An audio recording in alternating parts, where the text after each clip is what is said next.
Welcome to Samba Samba. Enjoy the video. Sticky Notes stores its database in a single file named Plum, SQLite inside local state. This file lives in the app package folder under your user profile. On Windows, the full path is %local app data %packages /Microsoft. Microsoft Sticky Notes 8 wekib 3d8 bbwe /local state /plum. SQLite.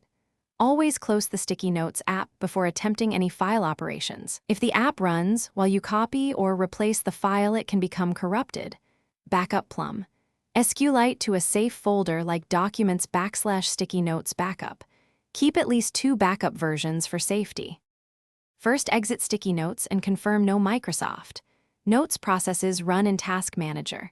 Then open File Explorer and navigate to the local state folder for Sticky Notes. Copy your backup Plum, SQLite into that folder and overwrite the existing file. If Windows blocks the replace, take ownership of the folder and grant your user full control.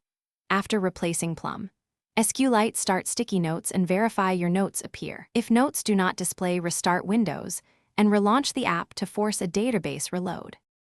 If Plum, SQLite is missing, check File History, System Restore, or OneDrive for earlier versions. Use those tools to recover a previous copy and then follow the restore steps described.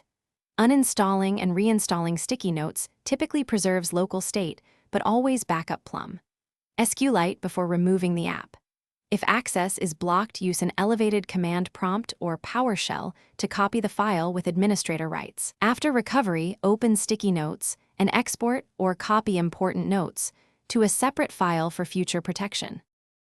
Thanks for watching. Consider subscribing if we helped you.